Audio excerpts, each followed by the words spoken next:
Palmeiras planeja o futuro de Rafael Veiga e o Everton e já colocou um preço de venda aqui para negociação, viu? Tem também Palmeiras e Flamengo, virou guerra aberta. O Flamengo respondeu o Palmeiras e o negócio tá escalando pesado aqui, viu? E tem o planejamento, o orçamento do Palmeiras para 2026. Depois de gastar 700 milhões, qual vai ser o orçamento do Palmeiras? O Palmeiras definiu o orçamento para o ano que vem. A gente vai trazer aqui para vocês tudo na íntegra. Muita informação, muita resenha, muito entretenimento nesse vídeo. Então já chega mais, você que nos conhece, like no vídeo por gentileza. Chega junto, é muito importante para o nosso canal. Você que não nos conhece, eu sou Bruno Ramos, esse cara do meu lado é o Erlan Dias e quase todo santo dia aqui tem notícias sobre Palmeiras, informação, futebol com muita resenha e falado de maneira leve, que é assim que o futebol tem que ser. Fechado, senhores? Vamos lá trocar uma ideia aqui a respeito de mais notícias de hoje, que o mercado da bola e o contexto do futebol tá pegando fogo, hein? Vamos falar de Palmeiras e Flamengo, a guerra do gramado, a treta do gramado que agora virou uma guerra aberta. Depois daquela nota conjunta que nós trouxemos para vocês mais cedo de Palmeiras, Atlético, Atlético Mineiro, Botafogo e Chape, defendendo o sintético, o Flamengo respondeu pesado nas redes sociais com um post grama ou plástico, dizendo que seria aí fato ou fake. Se você puder até pôr na tela, Erlan, por gentileza, eles colocaram um post agora no Instagram e o que eles dizem basicamente é que protocolou na CBF um documento de mais de 20 páginas com um programa para avaliar e melhorar os gramados do Brasil de 26 a 29. Eles se defendem, né, de uma troca gradual dos sintéticos por gramados naturais ou híbridos, 2 anos para a Série A, 3 anos para a Série B. E que não é só acabar com o sintético, é subir o nível geral dos gramados no país. A parte mais marota aqui é quando eles mandam, se é para machucar feio, a bola podia ser de ferro. É uma clara provocação aqui do Flamengo. E aí eles emendam dizendo que os estudos apontam para maior risco de lesões graves em sintético, tipo ligamento, entorse de joelho, por causa da tração e do impacto no corpo, e ainda citam os microplásticos, né, os PFAs, e outras substâncias tóxicas ali presentes do material. Além do sintético esquentar 30 graus a mais, chegando a 60 graus sob o sol forte. Eles também aí usam o argumento do onde o futebol é grande. Ligas como Inglaterra, Espanha, Alemanha exigem gramado natural na primeira divisão. E a própria União Europeia já caminha para banir o microplástico em campo sintético até 2031 e dizem que a tendência mundial é restringir esse tipo de superfície. Por outro lado, o Palmeiras, como nós trouxemos para vocês, via Leila e outros clubes, eles batem na tecla que não existe padronização de gramado no Brasil, que tem muito campo natural em condição vergonhosa, pior que o sintético, de alta performance, que não há estudo conclusivo ligando o sintético à maior lesão e que o Allianz, desde que virou artificial, está entre os estádios com menos lesões da Série A, chamando o discurso do Flamengo de fake news e ainda dando aquela alfinetada no gramado do Maracanã. Quando tiver estádio próprio, a gente conversa, que foi o que a Leila disse, né? Então, assim, o Flamengo ele tá puxando a bandeira do fora sintético com um pouco de argumento e o Palmeiras responde que o problema não é o sintético, e sim o padrão ridículo de gramado do país inteiro. Virou disputa política, técnica e também de narrativa. E no meio disso, tem jogador curtindo o post, né? Eu vi que o próprio Neymar curtiu o post do Flamengo. Tem jogador torcendo e sendo usado aí como munição dos dois lados. Essa briga vai longe, hein? Já aparece o likezinho dele aqui, tem o PVC, enfim, é uma discussão que realmente me parece que o meu medo, sim, é que interfira no campo. E já acho que esse ano interferiu um pouco, né? O Flamengo ganhou aí as narrativas e tal, e a arbitragem a gente viu como que foi, né, tanto no Brasileiro quanto na Libertadores. Enfim, infelizmente, quem tem poder de bastidores, isso acaba interferindo muito.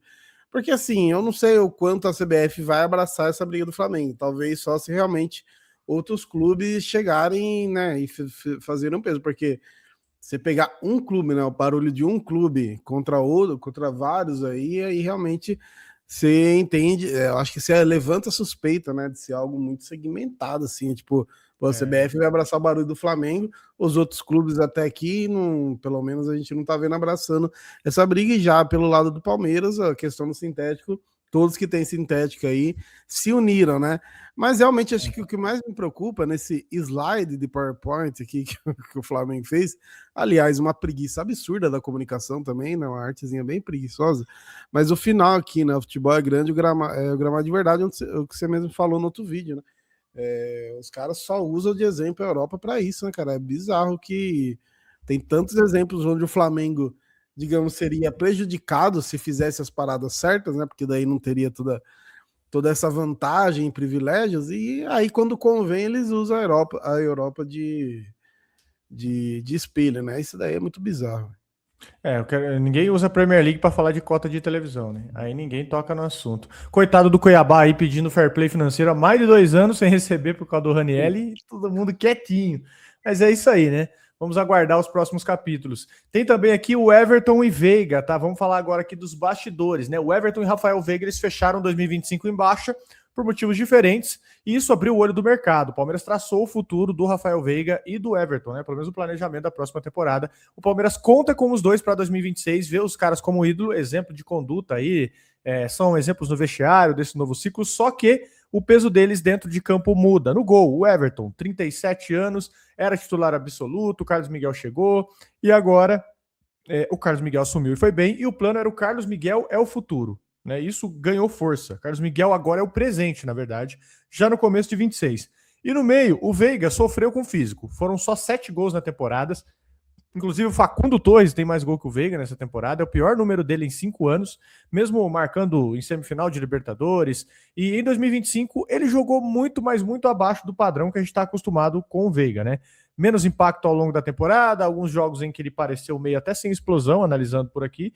E mesmo assim, internamente, o recado é: não está na lista de dispensáveis. São nomes que o clube estão oferecendo, não são nomes que o clube estão oferecendo por aí, né? Mas existem um porém. Tem um grande porém aqui. Se eles próprios chegarem e falarem quero sair, o clube vai ouvir. Como aconteceu com o Mike, com o Marcos Rocha, que pediram para sair depois de receber uma proposta do Santos e do Grêmio, e aí o Palmeiras facilitou. Então aqui qual que é a grande questão? O Everton, ele tem contrato até o fim de 26, Veiga até março de 2027. Então na prática, eles ficam, mas sem as blindagens de antes. Inclusive a vaga cativa ela até sumiu, né? Em 2026 para eles é mais sobre reconquistar protagonismo do que ter o status que eles tinham antes. Inclusive a gente vai falar aí na nossa última notícia nos bastidores o que se estipula o quanto o Palmeiras aceita pelo Veiga, aceita negociar o Veiga. Você acha que o caminho é esse mesmo, cara? A negociação é só se eles quiserem sair?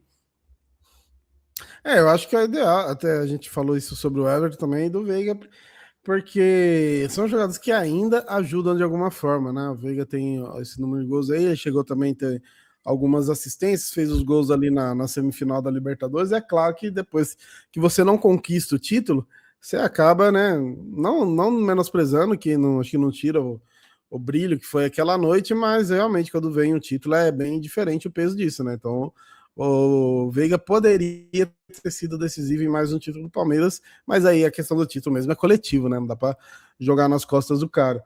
E aí vem o interesse dele, né? Porque não, tenho certeza que no Grêmio os dois serão titulares absolutos, né? Ele acredito que jogaria muito lá no Grêmio. Ele foi muito bem no Furacão também quando foi emprestado pelo Palmeiras, né? Que ele jogou quase que de segundo atacante ali e tal. E um peso menor, né? O Grêmio é um time grande, o Grêmio tem vários títulos aí no futebol brasileiro, tem Libertadores e tal. Mas hoje a pressão do Grêmio é diferente. Então tem isso também. Talvez o cara ficou tanto tempo aqui, né? Numa pressão absurda que o cara queira, não que não vá ter pressão, lógico que vai ter, mas nem se compara, né? Ele vai ter uma pressão ali para, sei lá, conseguir vaga na Libertadores, tentar ir longe de mata-mata, ganhar o chão, o que é diferente no Palmeiras. O Palmeiras a gente ganhou, a gente ficou de vice aí de Libertadores e de Brasileirão, e, mano, a gente considera tragédia. E com razão. Não tô tirando a razão nossa, não. Mas é totalmente diferente, né, a pressão. E aí vai do que o cara quer escolher para ele. Exatamente. Olha, vamos para nossa próxima notícia aqui já, porque a gente vai falar também do valor do Veiga, né? Quanto o Palmeiras topa para negociar o Veiga, caso ele queira sair. E antes da nossa próxima notícia, eu quero falar para você da nossa parceria com a KTO, cara. A KTO vai te dar R$10 em apostas grátis. É isso mesmo, é muito tranquilo. Vai aparecer um QR Code na tua tela aqui, ó, e é válido para a Copa do Brasil, Cruzeiro e Corinthians e Vasco e Fluminense. Se liga aqui o que você tem que fazer, que é muito simples, ó. Vai aparecer um QR Code na tua tela e um link fixado nos comentários. Você vai lá no site da KTO, pelo QR Code ou pelo link, cria a tua conta, primeiro de tudo, cria a tua conta aqui com a gente, criou a tua conta, você vai na aba promoções e procura lá, ó, R$10 em apostas grátis para você e clica em aceito participar. Depois disso, você faz uma aposta de R$10 ou mais com odds mínimas de 1,80 em qualquer jogo da semifinal da Copa do Brasil. Lembrando que hoje tem Fluminense e Vascão e eu vou de Vascão. Eu vou no underdog aqui, né? Quando essa aposta for resolvida, ganhando ou perdendo, não interessa. Ganhando ou perdendo, você ganha R$10 em apostas grátis para usar de novo lá na KTO. Cada jogador pode pegar só uma aposta grátis só nessa promo. E você consegue acompanhar tudo certinho na aba Clube KTO. Então, senhores, ó, link está aqui nos comentários ou no QR Code na sua tela. Só clicar e já cair direto para criar tua conta e participar da promo. R$10 em aposta grátis aí na Copa do Brasil. A gente tem que falar da Copa do Brasil, dos outros times, porque infelizmente a gente já tá de férias, né? E lembrando para vocês, promoção para maiores de 18 anos e sempre com muita responsabilidade. Tamo junto, KTO, e vamos para nossa próxima notícia, que é o orçamento do Palmeiras. O Palmeiras, depois que torrou 700 milhões, vai calibrar o gasto para 2026. Em 2025 a gente abriu a carteira sem dó, né? Foram perto aí de 700 milhões de reforços. Algo aí como 4 vezes mais do que os outros 3 grandes de São Paulo somados. Então chegaram caras aí como Vitor Roque, Andreas Pereira, Paulinho, Carlos Miguel e muitos outros. Esportivamente, nenhum título. Dá para se dizer que, olhando o panorama cruamente, foi ruim, né? Vice do Brasileiro, vice de Libertadores e financeiramente, lado bom, Palmeiras quebrou mais um recorde, passou aí a receita de 1,3 bilhões de receita. Há quem diga que já está em 1,7, vai fechar o ano com 1,7, e essa previsão era perto de 1 bi. E para 2026 a ideia é gastar também, mas cálculo. Orçamento projetado aí, algo em torno de 1,2 bi de receita, despesa perto do 1,1 bi e um superávit planejado de 11 milhões. E a chave aqui está na venda dos jogadores. O clube fala aí cerca de 384, 400 milhões em negociações, e isso dá 1/3 de toda a receita vindo basicamente de venda de atleta. Por outro lado, aqui vai o tanto que o Palmeiras deve investir em contratações. Não é que deve investir, é o que tem disponível, né, para investir. O Palmeiras prevê até 385 milhões em contratações. Pouco mais de 50% aí do orçamento de 2025. É mais ou menos o mesmo nível das vendas. Vende muito, compra forte. Com esse tipo de valor, o Palmeiras já mostrou que consegue trazer aí um pacote do tipo Paulinho, Vitor Roque, Andréas, Carlos Miguel, por algo próximo de 368 milhões. Foi isso que o Palmeiras gastou. Então, o plano para 2026, buscar quatro reforços. Um zagueiro, 2 meio-campistas e um atacante. Então são 4 reforços que o Palmeiras pode trazer. Um zagueiro, 2 meio-campistas e um atacante. Manter essa base montada em 2025 como a espinha dorsal. E aí você usa a venda dos jovens, como nós já trouxemos aqui para vocês, Alan, Benedetti, Riquelme, inclusive Riquelme que tem sondagem também da Croácia, que a gente tendo a confirmação, a gente vai trazer aqui para vocês, mas deve ser um dinheiro muito abaixo do que o Zenit ofereceu, por exemplo, que eram 15 milhões de euros. Mas a gente vai trazer tudo aqui a partir do momento que nós tivermos confirmação, tá? Para bancar poucas peças pontuais, que é o que vai ser, né, o Palmeiras em 2026. Então, 2025 foi, vamos refazer tudo, vamos refazer, como é que fala? O cabeçote, né, o motor, precisa ser refeito. E 2026 vamos só ajustar as velas, vamos calibrar os pneus, vamos comprar bem, mas olhando a planilha, né, é o certo, né? E aí, fazer conta aqui bem básica, eu sou ruim em matemática, eu vou arredondar, inclusive, e que se lasque, mas você colocar aí, colocar 400 milhões, você dividir por quatro reforços, aí dá pra você gastar uma grana boa, dá pra trazer jogador bom, né? São valores altos, imagina aí, você pagou, sei lá, 100 milhões no meio aí depois você pode pagar talvez num zagueiro um pouco menos, e vai sobrando pros outros, e aí o atacante também. E é isso, o futebol hoje é isso, porque a gente viu na última janela, no último ano, melhor dizendo, veio Gia, veio Emiliano Martínez, vieram jogadores que assim, era até abaixo do que desses caras que a gente fala, e mesmo assim eram caros, né? Porque hoje em dia, qualquer jogador assim, hoje já tá mais caro, ainda você pega o Gia, por exemplo, que tem o poder de revenda, porque é novo, mas é isso, o mercado tá realmente muito caro, e eu acho que é o valor aí que tá dentro para você conseguir reforçar o time, porque realmente hoje é literalmente reforço, né? A gente praticamente montou o time de novo, reformulação e tal, e não à toa seria um ano difícil, e agora vai ser realmente reforço. Ó, o time tem a base, o time tá pronto, mas precisa trazer aqui as peças aí necessárias E aí eu acho que com esse valor também consegue ir atrás desses caras que a gente fala, né? Que são caras mais prontos, assim, que a gente tá esperando para realmente chegar e vestir a camisa, né? Não tem conversa. Chegou ali no Paulista, eu não sei se vai mais pro final, né? Porque ano passado também a gente foi até o final do Paulista contratando, mas chegou, vestiu a camisa e jogou. Como foi o próprio Andrés, foi o Vitor Roque. Eu sei que um ou outro demorou mais, mas, né? Os caras individualmente eles responderam, né? O problema foi realmente coletivo, né? Título que conta muito, mas individualmente mesmo o Vitor Roque teve um ano absurdo aí. Ele mesmo falou que foi a melhor temporada dele e, inclusive, voltou para a seleção brasileira.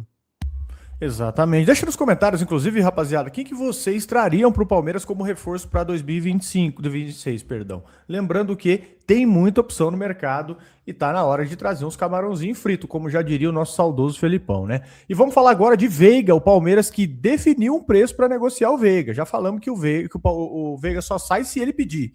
Mas o Palmeiras já tem uma faixa de preço definida. Por quê? Porque o Luiz Castro tá praticamente acertado com o Grêmio.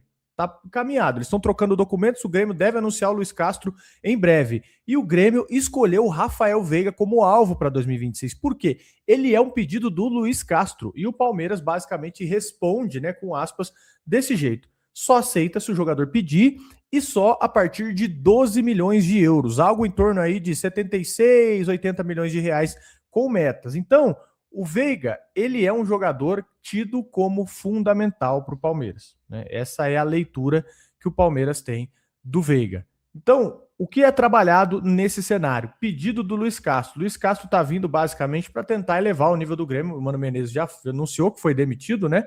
E o Veiga não está à venda, mas tem o preço de proteção para mercado interno. Se alguém quiser tirar um ídolo do Brasil, do Palmeiras, vai pagar caro. Em teoria é caro, né? Eu acho que, sei lá, for para calcular tudo que o Veiga fez no Palmeiras, teria que sair muito caro, mas o momento dele pesa, né? E o Grêmio vê nele uma oportunidade, por quê? Não vive o seu melhor momento nas últimas temporadas, perdeu um pouco de status de titular absoluto, mas ainda é multicampeão, foi decisivo, ele tem 7 gols e 10 assistências em 2025, seria um meia que ia chegar para ser dono do time do Grêmio. É isso aí, se bobear é 10 e faixa pro Veiga lá no Grêmio, né? E, em paralelo, eles também estão olhando para o Everton e eles cogitam oferecer uma compensação aí na casa de 2 a 3 milhões, achando brecha, né, pelo fato dele ter perdido espaço para o Carlos Miguel. O Palmeiras, porém, não pretende negociar nenhum dos dois, nem o Veiga, nem o Everton. Então, hoje, para o Palmeiras, Veiga e o Everton são jogadores para ficar em 2026 e para o Grêmio são alvos de impacto, em meio a uma reformulação aí que os caras estão pensando para o próximo ano, com nova diretoria, com técnico novo, com o elenco sendo mexido, né, em várias pontas. Então, cara, esse é o preço. Não sei o que você pensa a respeito. O Palmeiras definiu o preço, 12 milhões de euros, 76 milhões de reais. Aqui eu penso que, natural, se o jogador pedir para sair, tu vai ter um cara insatisfeito no elenco? Difícil, mas é aquela, quer mesmo, tem que pagar. Não dá para liberar barato, igual liberou o Zé Rafael. Para mim, o Zé Rafael saiu baratíssimo pro Santos. Entregamos um baita jogador pro Santos. Entendeu? Você quer o Everton? Também quer? Mas, pô, paga bem, né? E hoje o recado do Palmeiras pode até sondar, pelo menos um recado no mercado agora, mas a vontade do jogador pesa muito e tem que chegar com cheque na mesa. Pelo menos é o recado que o Palmeiras traz no mercado. Inclusive o Zé Rafael fez falta contra o Santos, né? Naquele jogo que ele jogou bem pra caramba lá na Vila, lá, e a gente tava sem um 8 ali, que o André estava suspenso. E é isso, mano. Se os caras tiverem interesse, não tem o que fazer, é realmente conseguir tentar fazer uma grana em cima. E esse negócio do ponto de vista eu acho meio doido, né? Porque pro Palmeiras é você perder caras que são consagrados, mas que hoje perderam espaço, e pro Grêmio é chegar a cara pronta, né? No caso deles, assim. Então você vê como cada time tem uma percepção diferente, um ponto de vista diferente sobre cada jogador no mercado aí. Mas é isso, é difícil quando sai um ídolo assim, mas me dói imaginar isso. Daqui a pouco a gente tá jogando com o Grêmio numa reta final de Brasileiro, tá lá o Veiguinha do outro lado metendo um golzinho de entrada da área ali. Aí é foda, né? É isso daí que complica. Mas Vou bater na madeira aqui. Faz porque foi o Zé Rafael, né? O Zé Rafael chegou ali contra o Santos, aquele jogo ali, jogou muito contra a gente, era um jogo decisivo pra gente de título. E eu acho que o Zé Rafael, inclusive, até quando saiu, a gente ficou num clima aqui meio de, pô, não precisava, né? Podia dar uma segurada mais aí. Mas eu acho que o caso do Veiga é diferente do Zé Rafael, pelo seguinte, o Veiga, ele já tem temporadas que ele não vem bem, né? Já tem por baixo aí umas 2 temporadas que ele não vem bem. A única coisa que pega para mim é ver o Veiga no Brasil, né? Ver o Veiga em outro clube brasileiro. Eu ia achar muito esquisito. Mas se você for tratar da maneira pragmática, né? Se você olha, por exemplo, como o melhor clube do mundo, o clube mais vencedor do mundo, trata os seus ídolos, eles tratam de uma maneira muito fria, né? Aí você escolhe se é certo ou se é errado. Mas o Real Madrid, se o cara não está rendendo, é um forte abraço e tchau. Você vê uma boa oportunidade, é um forte abraço e tchau, né? Os caras trabalham assim, a maioria dos clubes hoje. Você viu o PSG com o Donnarumma, cara? O Donnarumma ficou meio... Deu um embróliozinho na renovação, é rua. Os caras venderam o Donnarumma sem dó no auge dele. Então, eu não sei, né? Essa questão é muito a ser discutível. O Veiga, lembrando que é um caso... Aqui pensando no outro lado, né? Se você vai com pragmatismo, pô, chegou na hora de dispensar o Veiga, tu abre espaço também para colocar um outro meia pesado no elenco, né? Tu fatura alto, só que tem esse ponto aí do ídolo. Eu acho que eu toparia negociar o Veiga, mas não aqui em mercado interno. Eu olharia aí uma MLS da vida, um outro caso aí que ele poderia jogar, acho que é totalmente possível, até chegar nesses valores também, né? Até para não ter esse risco de reforçar alguém perto, né? Alguém que você vai enfrentar e também não ter essa dor no coração, que realmente você vê um ídolo jogando em outro time é estranho pra caramba, né? No caso, a gente tem o recente do Dudu é diferente porque a saída dele foi muito conturbada e tal. Mas aí, até o Marcos Rocha, eu vejo, eu já fico meio assim, né? O próprio Zé Rafael, o Mike ali no Santos, né? Imagina o Veiga, que para mim aí dos recentes, talvez acho que seja o principal ídolo, né? E lance da identificação também conta muito. É isso, meus amigos. O que vocês pensam a respeito? Mais um caminhão de notícia para vocês. Esse vídeo tá curtinho ainda, não tá raiz não. Já tá dando 27 minutos. Ainda tá curtinho. O que você pensa a respeito? Deixa nos comentários. Caminhão de notícia para vocês. Dessa vez um pouquinho mais rápido. Deixa o like no vídeo. É muito importante, cara. Não passa pelos nossos vídeos sem deixar o like, por favor. Fechado? Tamo junto. Obrigadão pela sua audiência, pela sua paciência. E nós voltamos aqui com um novo vídeo a qualquer momento. Valeu, abração, tamo junto.